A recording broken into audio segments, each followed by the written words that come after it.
The soul song, Srimad Bhagavad Gita, droplets of light and droplets of energy, filling Arjun with divine energy so that he can fight the war and win it. Like that, you and me are also facing a war. We are facing challenges. We have to win over them. So, today we go into shlok number 22, chapter 2. वासांसि जीर्णानि यथा विहाय नवानि गृह्णाति नरोपराणि तथा शरीराणि विहाय जीर्णानि अन्यानि संयाति नवानि देहि. Look at this beautiful shlok. Bhagwan is telling us the mystery of life and death. Just as a man takes off worn garments and puts on new ones, so the embodied soul, the Jivatma, casts off worn out bodies and enters into new ones. So we have this Jivatma. It's called the mind. It has two bags, one of karmas and one of vasanas, desires, unfulfilled desires. One are the karma we make. If we are mean and rotten and wrong, then we put the karmas in that bag of karmas. If we are hurtful, if we are negative, if we are nasty, we make all those karmas. If we are disrespectful, we make all those karmas and stuff them in the karma bag. That is my account. And there's another bag which the Jivatma is made of. That is called desire. All those unfulfilled desires. I wish I have that farmhouse. I wish I have this car. I wish I have this expensive set of diamonds. All this goes into your Vasana account. Desire account. Now when the body finishes, it perishes. The Jivatma travels from this body, the karmas and the vasanas travel from this body into a fresh body. And the story starts again. Now he goes from birth to death and death to birth because he is not able to empty the contents of these two bags. He keeps on adding karma. He keeps on adding desire. And he has to carry them from birth to birth to birth to birth. And because of that, he gets into this horrible cycle that never ends. Just as a man casts off worn out garments, he takes on a new body. And then his journey starts again. Now Bhagwan is saying, dear devotees, when we sit and lament over somebody who is dear, and who dies, and look at that body feeling miserable, actually there is no one in that body anymore. It's already gone. That is a lifeless piece of cloth, a piece of attire, a patch of cloth, because the embodied soul has immediately left for its onward journey. So what we do, send loving blessings and then get on with our own sadhana. That will allow the embodied soul to embark on a journey that is smooth and easy, not being pulled backwards by attachment and ignorance.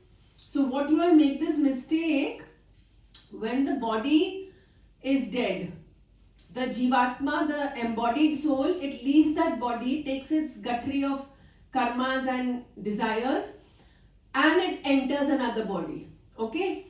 Now you keep on pulling that Jeev, that soul back, by lamenting, by grieving, and you don't let it go on its journey with peace and light. But those who know, they just give loving blessings and they dismiss. That wherever you are, however you are, lots of love, lots of light and lots of bliss to you. And then that soul journey begins for that soul, beautifully calm and peaceful. So this is the story of the embodied soul. And now we go on to the next shloka, which is chapter 2, shloka number 23. न एनं चित्तदन्ता शस्त्राणि न M दहति पावका न चैनं क्लेदयन्त्यापो न शोषयति मारुता. Now he's embodied the soul and it has gone on its journey. But there is another one, the Supreme Soul. That is the embodied soul which travels. But there is a Supreme Soul which does not travel, which does not move, which is eternal, which is pure, which is consciousness, which is bliss, which is eternity, which is love and light. That Supreme Krishna consciousness. That is where your Krishna lives, in that consciousness. Now the qualities of the Supreme Consciousness. Weapons cannot cut it. Fire cannot burn it. Water cannot drench it. And wind cannot dry it. All these elements of nature, they cannot affect that Supreme Soul. See, they have three parts. One is this body made of 5 elements. One is that embodied soul which is made of bag of karma and bag of desire. And one, the Krishna within you. The untouched. The beauty. Extreme beauty. Afreen.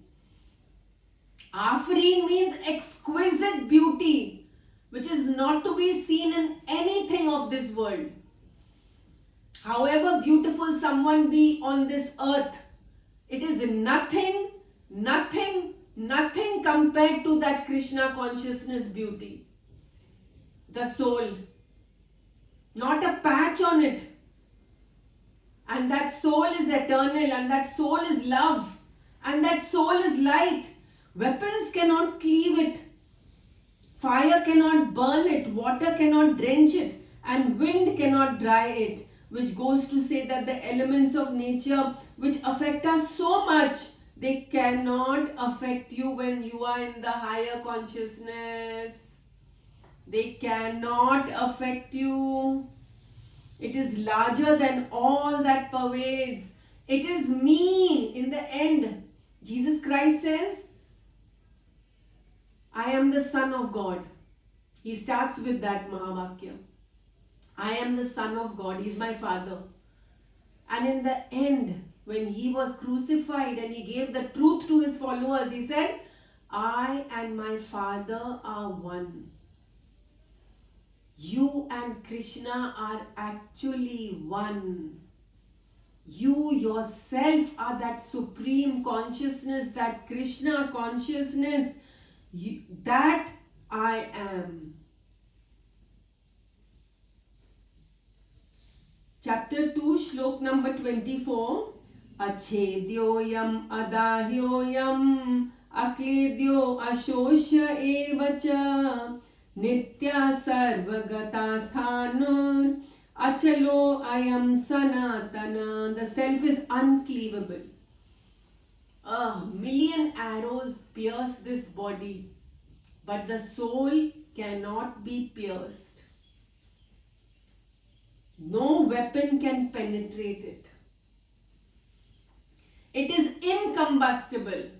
And when we die, we have the funeral and the body is burnt, but the soul is never ever burnt because it is incombustible. It cannot be burnt. It cannot be wetted. It is undryable. It is eternal, omnipresent, immovable, constant and everlasting. It is uncleavable. No one can murder you. It is incombustible. When the body is burning, you remain. It cannot be wetted.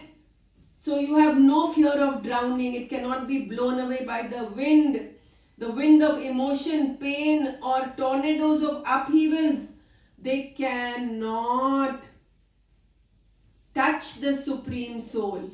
The Supreme Soul is, and that's all it needs to be. That thou art. You are that beautiful soul. You are that pure energy, uncleavable. You are that supreme self.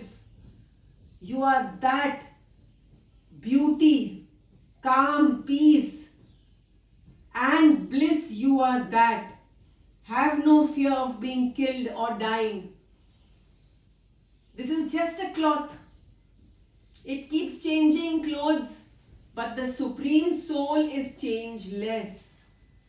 It is beautiful. Chapter 2, Shlok number 21. Avyaktoyam 25, sorry. Avyaktoyam achintyoyam avikaryo ayam uchyate tasmad evam viditvanam na anushochitam arhasi. The soul is unmanifest. He is not a body. He cannot be seen. He cannot even be meditated upon. Come on. He cannot even be meditated upon. He is the subtler than the subtlest. You can look at the sky and meditate upon the sky. But the soul is subtler than the sky. It is subtler than the subtlest. It is unmanifest. When one cannot even know it by much thought upon it. Because the mind is limited and the soul is unlimited. The thoughts are limited but the soul is unlimited. And the masters speak of it as unchangeable. The masters of truth have directly perceived it. Your guru has directly perceived it. That is why he is able to impart this beautiful knowledge to you. Somebody who hasn't directly perceived it can never impart this soul consciousness to you. But the guru has directly perceived this unchangeable. Therefore, knowing it as such, you should not grieve. Gurudev is taking you above grief. There is no grief in the Atma consciousness. There is no grief. There is only bliss. When someone goes away, just bless and dismiss and get on with your true sadhana. There is no grief. Grief is for the ignorant. Grief is for the one who doesn't know.